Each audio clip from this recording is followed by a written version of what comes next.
This is the Morning Drive Podcast from Double T 97.3, presented by Cantex Roofing and Construction.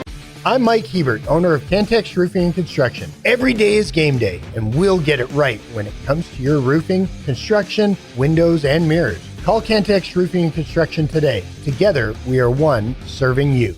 Hey, good morning. It is the Morning Drive on Lubbock Sports Station, Double T 97.3 and Double T 97.3.com with Jamie Lent and Brendan Riker. I'm Chuck Heinz. Nice to have you with us this morning on the Morning Drive. It feels like Friday to me for some reason. Well, there's lots of reasons, but it just feels like Friday to me. But it's just Thursday, right? Yes, it is just Thursday. Just Thursday. Okay, just making sure. It's just kind of weird how the week has gone. So let me ask you this. Do you think, I realize you don't know, but do you think that Shiel Wood will be the defensive coordinator next year for Texas Tech? I assume so, yes. Yeah. Mm-hmm. And do you base that in a way on how there hasn't necessarily been any noise, and that you feel like that if there had been some opportunities that maybe that they would have already come about in terms of jobs that are open? I think it's still possible that, I don't think he's going to take the head coaching position at a major Power 4, okay, without any experience. But is there still a possibility he could take the head coaching position at a smaller school? Yeah, that's still a possibility. And those jobs aren't going to be all snapped up at this point. That could actually happen after the new year. So I still think it's a possibility, but the fact that up to this point we haven't heard any chatter leads me to believe there's a good chance that he's going to stay. Here's a couple of jobs that are open right now. Southern Miss is open. Charles Huff has left. He's gone to Memphis. He was hired there on December the 6th, which was last weekend.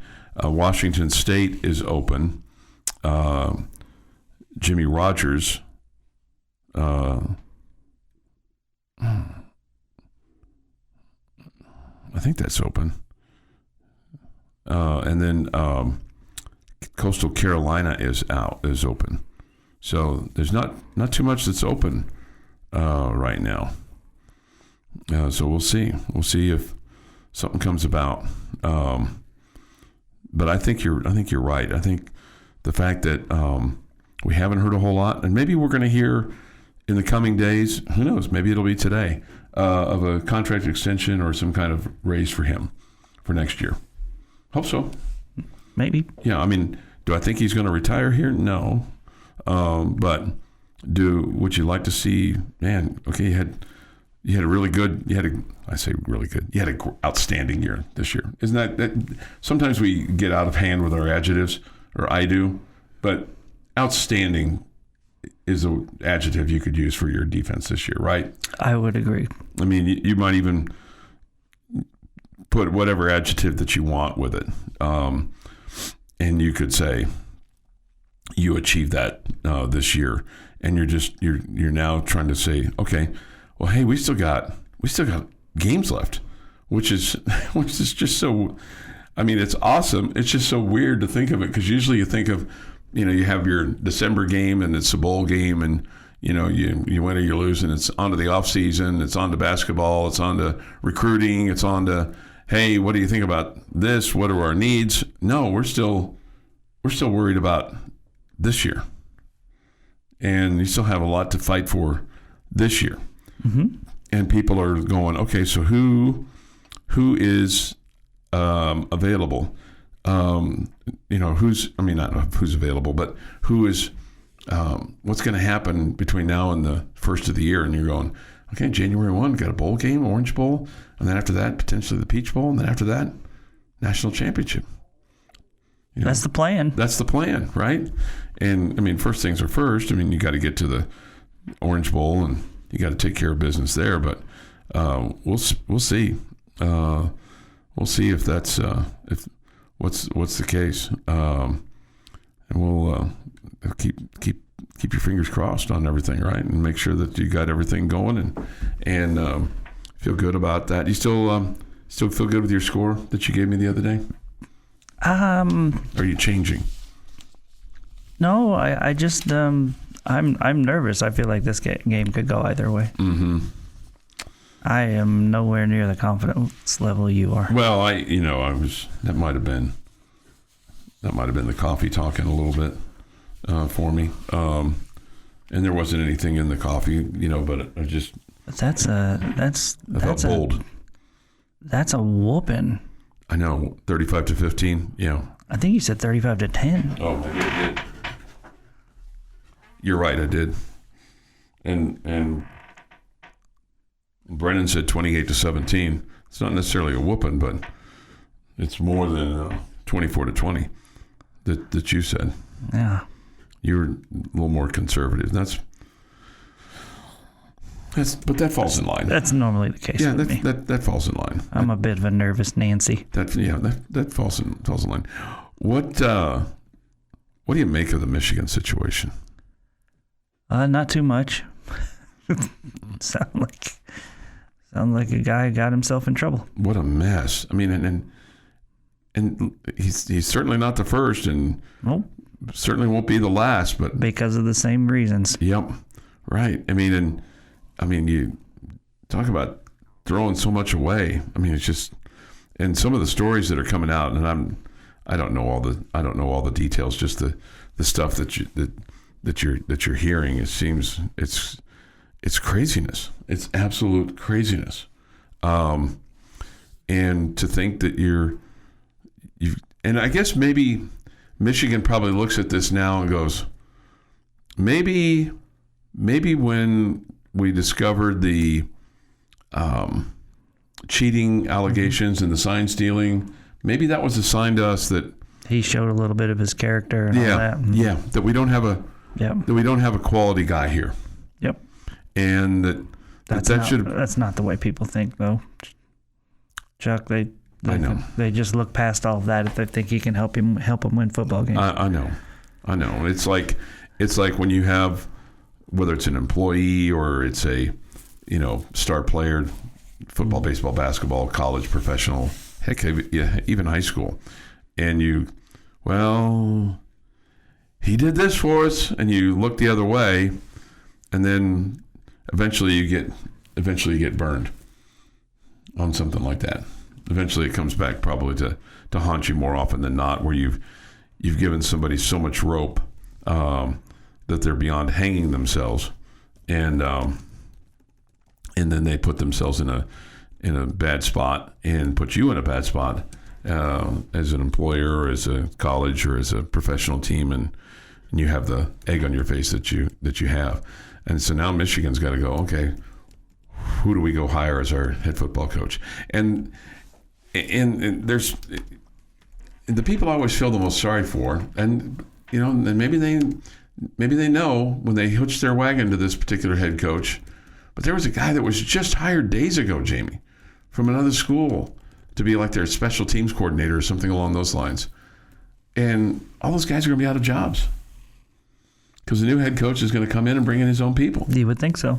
I mean, that's generally what happens. I mean, sometimes you get lucky and you're able to hang on, or the school says, look, we've had so much turmoil here. When you come in year one, you're going to have to keep this guy. But that generally the head coach that's coming in, especially to a program like Michigan, would say, hey, if I'm coming here with my people. Yep. We're going to clean house, because obviously you've got some kind of culture problem here that type of behavior is accepted. Because apparently the investigation started back in November, and they finally got enough confirmation to fire him for cause. And there's some thought of, well, they didn't really have the season that they were looking for, so they were looking for something for a reason to fire him. Well, hey, the guy that did the deal that got himself fired, he got himself fired for cause, whether he had a good football season or not. No. If they'd won a national championship, would we be hearing about this? Probably not. Probably not. Probably not. They would figured out a way to sweep it under the rug. I would bet that they've known since before the season ended. Yes. And they've been trying to figure out how they can wiggle their way out of this. Or they're just making it at a convenient time. Yeah. It's not as convenient as it would have been a couple of weeks ago, though, when other coaches might have been available. Okay, but fair enough. You know, fair enough. just from that standpoint. But I agree with you. Your daily dose of sports and fun. This is the Morning Drive Podcast from Double T 97.3, presented by Cantex Roofing and Construction. Jamie Lent, Brendan Riker, I'm Chuck Heinz.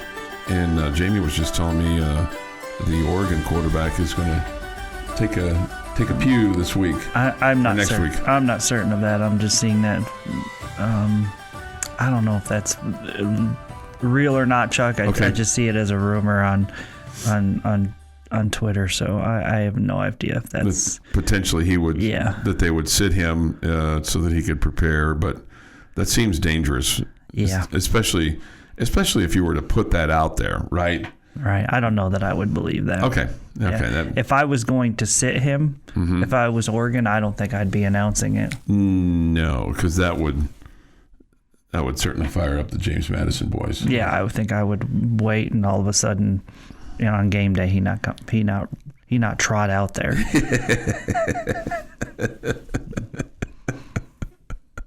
I think that's the first time you've used that. I did it for your entertainment purposes. Oh man, and I love that, and I love that you humored me in that manner. Yeah, that you humored me in that manner. But I do feel like that this is a week you can kind of sit back a little bit and kind of catch your breath a little bit if you're the Red Raiders. I guess the danger for that and all the teams is, would you rather be playing? I mean, would you rather just kind of keep your momentum going, or at least be playing next week? Like, let's just say next year you got a 16-team playoff.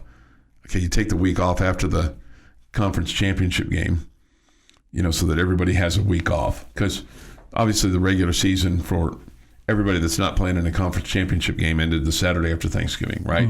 Right. So then you have the next week is the conference championship games.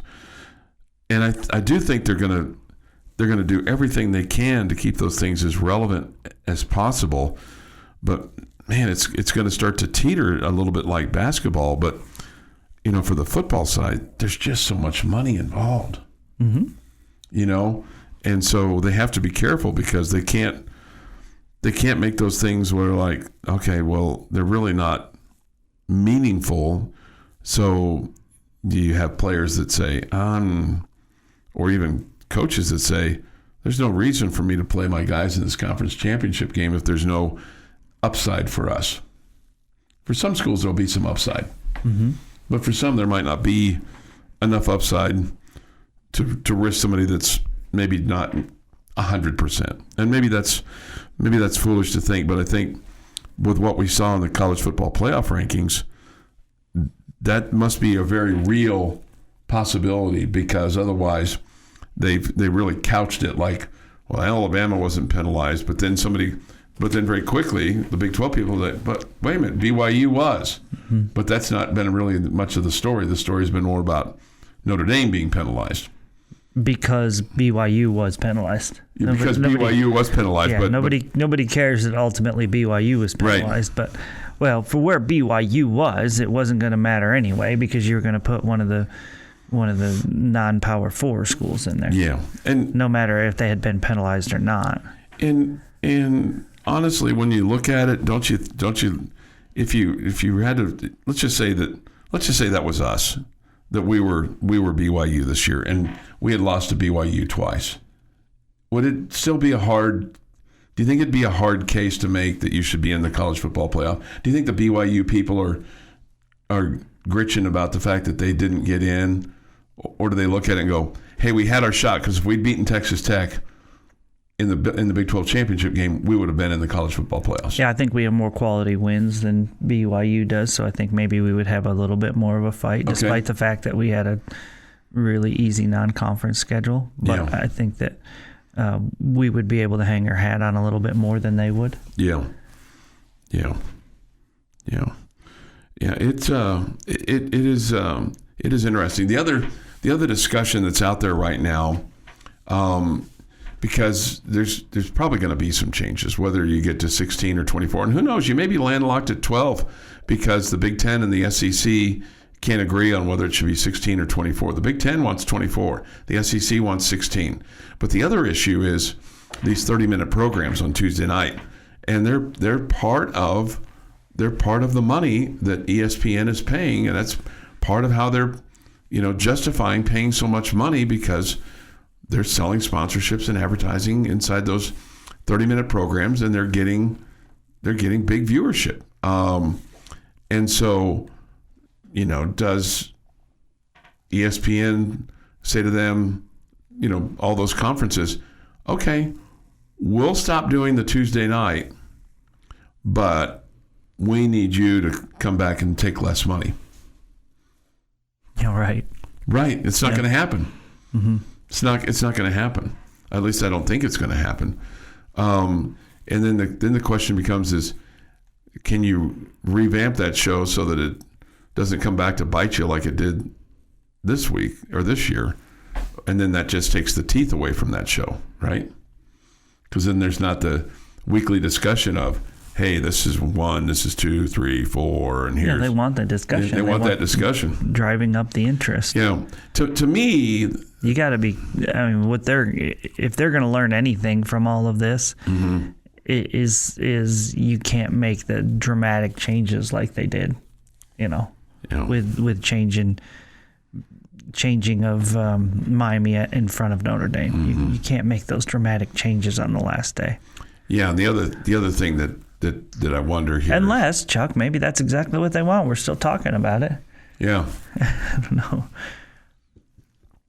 Well, to me, the thing that would make the most sense would be to throw out the group of 5 and just say we're going to take the best 12 players, and if one of the group of 5s is one of the best 12 players, then so be it. They're teams.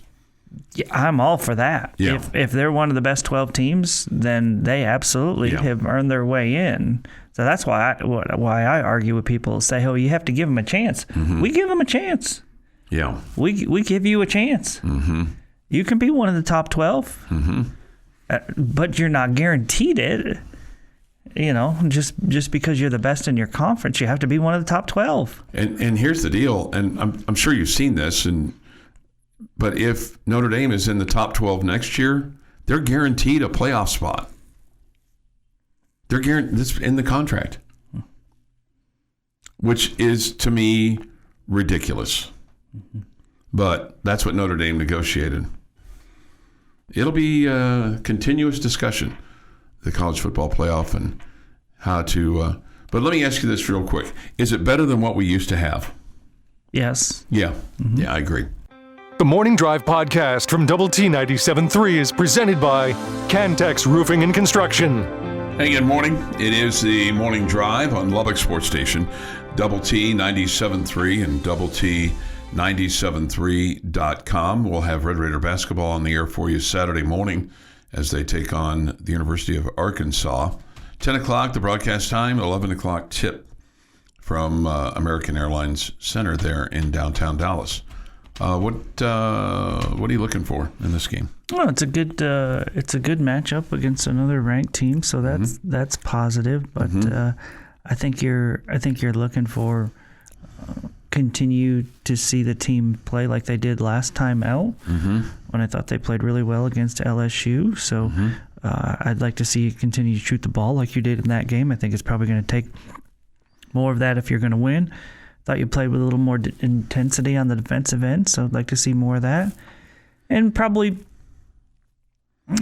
just more of the ball movement I thought was really good this past Sunday, and I thought that was a big reason why you won the game. You handled the doubles and triples from top, and I thought you did a great job passing out of those situations, and that was one of the reasons why, man, we're 13 of 28 from 3-point range. That was massive. Mm-hmm.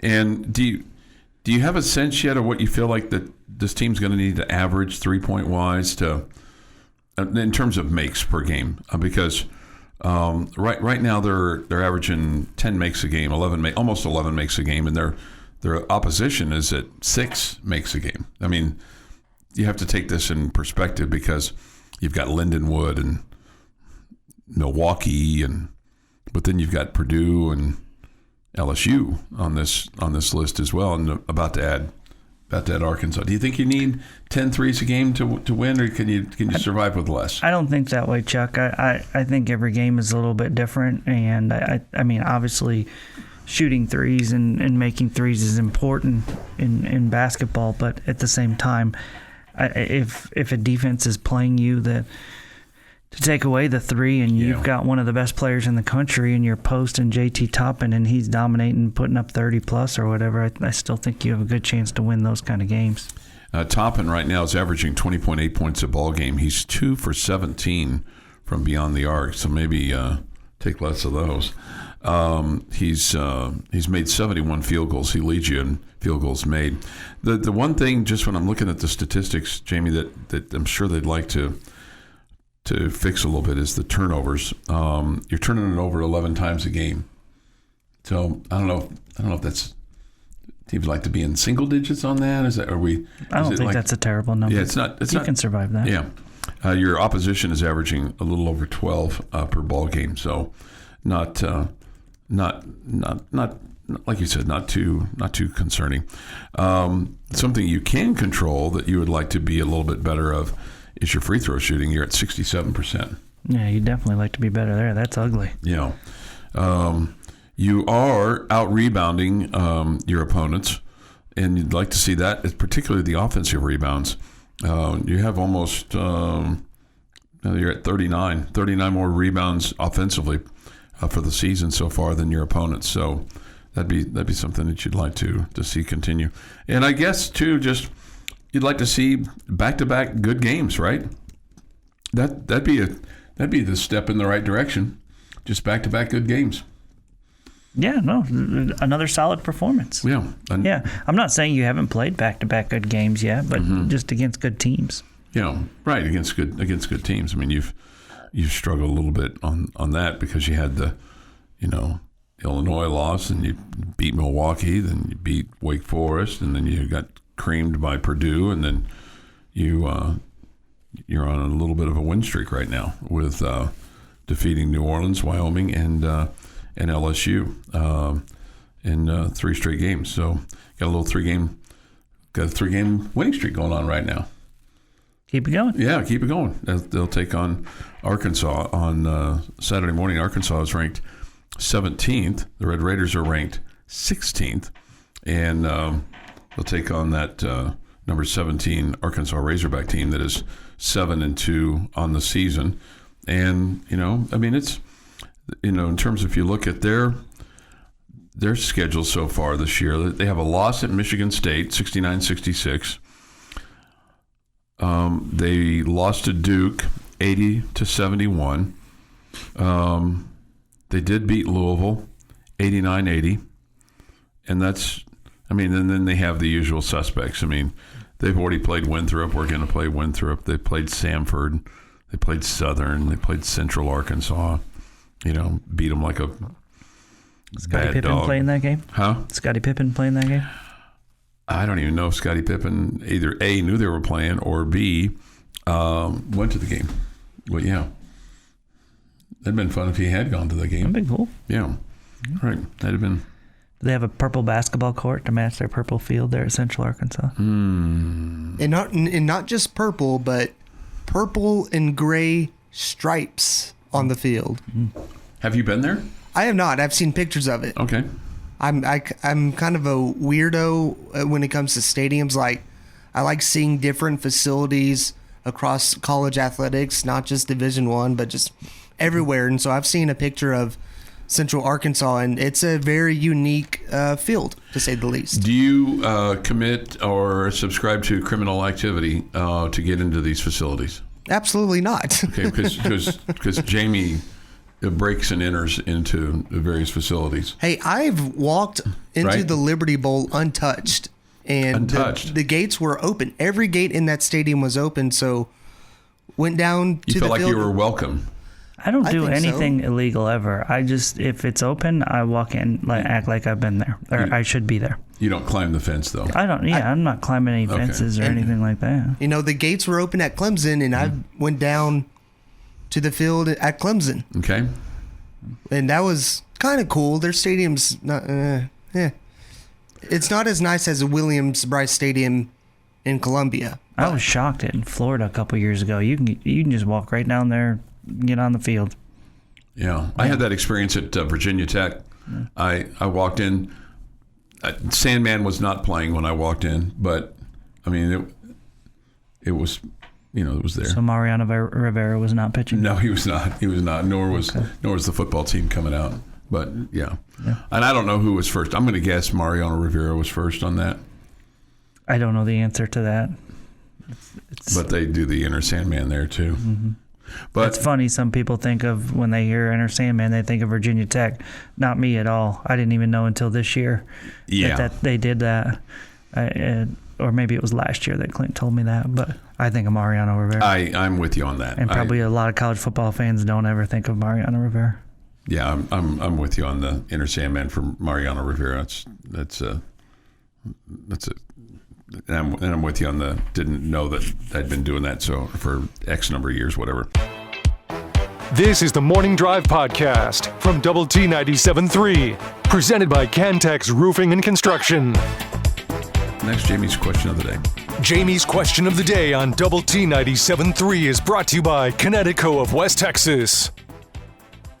All right, so this is a bit of a odd question, I think. Could have answers all over the place. Oh boy. Okay. Is that a good thing? Sure. Okay. I want to ask you guys the question, along with our fine listening audience. Mm-hmm. At what point, and it can be game, play, whatever, at what point did you truly think Texas Tech is going to win the Big 12 football championship this year? And you can tell me it's when Baron Morton took a knee to end the final game in Arlington. But, when did you really think? I mean, obviously you didn't know until Morton did that. But, well, actually, or probably early in the game you knew that. But yeah, when did you really think this team's going to win the conference championship this year? Man, I felt really good going into the game on Saturday. And then to go back to the season, I'm not going to tell you that I thought you were going to win it when you beat K-State, but to me, that was a huge hurdle for you to overcome, going up there and winning at K-State, in which you won handily 43-20. I'm going to say after you beat BYU the first time on November the 8th, that's when I really felt like you were going to win it, or had a high chance to win it, because of what you had left with UCF and West Virginia, and then not knowing who your opponent was going to be in the Big 12 championship game. So I'm going to say after the first BYU win. Okay. For me, I'm kind of, as far as the season goes, when I felt, okay, this team is going to compete for the Big 12 championship. This team is going to be there. Mm-hmm. They're going to be in Arlington. And to me, it's a mix between the Kansas State and BYU game, because I think after you beat Kansas State, it felt like, okay, you've cleared a lot of big hurdles this season that previous teams probably would fall short of getting over them. And so by the time you enter the BYU game, you think that the first time you think, okay, we're going to be at home. This team has risen to the occasion all year long, except for one time, but at home, you've been dominant. And so after the BYU game round one, I was like, okay, competing for a Big 12 championship. And once we got to the Big 12 championship, I was like, you just don't know. You just don't know when you get to this point, just because that was your first time ever playing on that stage. And BYU kept it close. But I think after the second interception from Ben Roberts, and then the touchdown to Cole Aiken on 4th and 2, I was like, it's happening. I put my arm around my mom and hugged her tight. I said, it's happening. This is it. This is going to happen. They are going to do it. They are going to be Big 12 champions. Okay. I think I'm a little bit earlier than you guys. I just did not think that there was any chance we were losing to BYU at home. I did not see us losing those games at the end of the season, the last two, and then I just felt like there's no way this team's not going to be up to play in the Big 12 championship game. The moment for me was John Curry's 10-yard fumble, scoop and score touchdown against Kansas State. Okay. That was at the point where I felt like that game was in hand. We had finally beaten Kansas State, that I was confident. About 5 minutes left in the game when that happened. And I was confident that, like I said, I didn't think you were going to lose to BYU at home the next weekend. So it was at that moment for me that I felt like that's where my confidence started. Right? Yep, we're winning this thing this year. And I was as you guys were talking, I was thinking I might revise my answer a little bit to say the first Coy Aiken touchdown in the Big 12 championship game. That's when I really thought this could happen. I mean, this is because I got nervous and I realized they pulled out all their bags of tricks. I realized that. But I think it's funny when you're sitting in the stadium and you're watching and you don't have the commentary coming at you, whether it's over the radio or on TV, and you don't see all the graphics and you're trying to think and you're trying to be excited and you're just kind of left to your own kind of devices. That first touchdown really concerned me because I thought, man, they just went right down the field. And I felt like they were more physical than you that first drive. And I was like, okay, I was a little concerned. It's like, okay, maybe BYU's got something going on here. And then hearing all the comments after the game from the players and the coaches, like, they used all their bags of tricks on that first drive. And they scored a touchdown, and we kind of felt like we could get them after that. I mean, I don't think you needed to hear from the players and coaches. That's exactly what I felt. Like it took all of this. You needed all this to score a touchdown against us. Yeah, this week you're not going to be able to do that all day long. Yeah, we've got this. Yeah. I didn't have that feeling, to be honest with you. I didn't have that. It reeked desperation. Like, wow, they really don't think they can win this game straight up. Yeah. Yeah. Maybe that was just the gullibleness of me, just going, oh man, maybe they got it. Well, and I think we had entered this game thinking, okay, it might be a little higher scoring than last time, but just for BYU to empty the tank that early and not have anything left. It wasn't after like that. It wasn't like that was a drive where they got down by 10 points and they're like, we have to score here, to stay in the game, to get us close. I mean, it was the opening drive. So clearly they felt like that was really important to set a tone or to get themselves some confidence, whatever, get their crowd behind them, whatever they were feeling like. But the feeling of, okay, if you needed all of that to score 7 points, man, it's going to be, we got this. Yeah, I didn't have that feeling. So just being straight up with you. This person says, I knew on August the 18th. Okay, why didn't you tell us? He probably did. Unless you have a text that says that.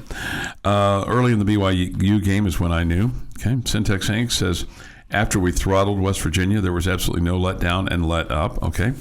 Juan M., I think it was the dominating Utah win for me. All right. Yeah, that went a long way with me, too. Okay. After we beat BYU the first time, I felt after the UCF game, I thought we had a great chance of winning the Big 12. Halftime during the game, after we beat BYU the first time. When we beat K-State the way we did, okay. Felt you were on course after going to Utah and whipped their highly touted offensive line. The Morning Drive podcast from Double T 97.3 is presented by Cantex Roofing and Construction.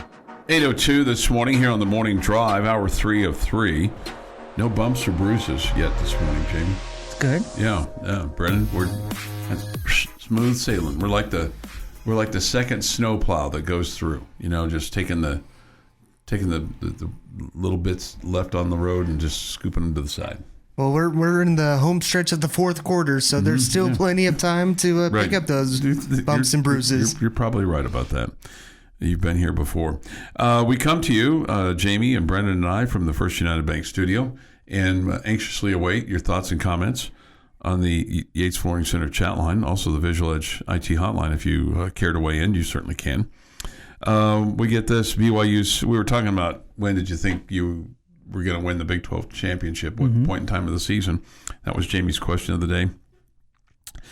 This person writes in, BYU's offense didn't scare me even after the first drive. I thought they'll probably score 14 points. Their defense did scare me, making me wonder if we'd get the 17 to 20 we'd need. Reggie Virgil catching the 2 third-down passes, the second drive, even though we had to kick a field goal, and the 3 and out right after, I knew we were winning. Okay. Yeah, Reggie Virgil had a big day. Yeah, he had a great day early on, especially. He was really important on some third down plays. Yeah, Terrence Carter did too. And then just that first touchdown catch by Coy Aiken was just, I think, is one of the best plays of the year. Mm-hmm. I don't know if it's the best, but it's one of the best. And there's always recency bias, right, with stuff like that. We get this. Sergeant K-9, BYU game planned better for Tech the second game, but it was mathematical after the first quarter. Okay, mathematical after the first quarter. Tech better win this year in football because there's no governing body in what you can or can't do in college football. That's not, well, that's true. There's no governing body. There are things in place where there is at least a limit of what you can do. And then he goes on to say private equity will dwarf what Cody has spent. Well, look, there's all kinds of lists out there that show other teams spending more than Texas Tech that didn't have the success that we had here. Yeah, not a lot of teams. Not a lot, but I mean, there's several ahead of you. I don't know. I thought the last list I saw was we were number 2. Okay, behind Texas. Yeah. Okay. Yeah. So just yeah. I'm not. Forever teams have spent more than other teams, and it's been okay. But I'm also not going to deny the fact that you're right there near the top this year. No. And as I've stated before, I don't understand why we're so upset about it when all it is promoting the fact to recruits that we'll spend money, and that's what they want. So they're kind of helping you recruit. Sure. And like you said, I mean, plenty of teams over the years in various sports have spent more money than other teams, and it's how you spend it and what you do. And look, it's just a different world of college sports now. And you, even to win, even if you spend the most in whatever sport it is, professional or college, you still have to have some luck about you, right? Well, you have to spend it wisely. Yeah. Yes. And then you have to have some luck. You have to have luck and everything. Yeah, yes. to keep yourself healthy and things like that. Right. You also have to bring in the right pieces and have them come together as a team and mesh. Mm-hmm. But it sure is easier to win when you're spending money on absolutely, like in baseball or football or whatever. Absolutely. Yeah, it sure is easier to win. Sure, absolutely. It's very, very, very rarely that a team with a lower payroll in professional sports is winning. Absolutely. Very rare. No question. They're great stories and we all enjoy them, but it's pretty rare. Yeah. This private equity typically wants a 10% return on investment, okay? On $500 million, that's $50 million return per year. Teams that win tons of national titles could repay that, but you talk about huge added pressure to coaches winning. Yeah, I think there's always pressure on coaches to win, and I think as you get more and more involved in the business world, the pressure is going to escalate exponentially. It's not funny, and we all age, but as they were showing clips of Joey McGuire's first press conference, in 2021.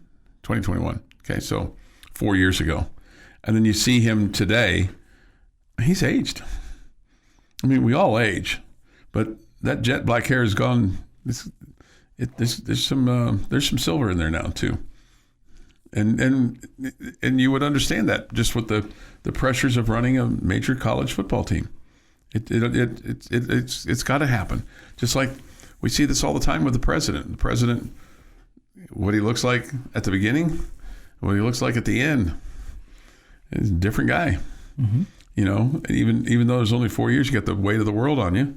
And look, Joey McGuire's not trying to keep the world safe, but he's trying to win football games, and that's really hard.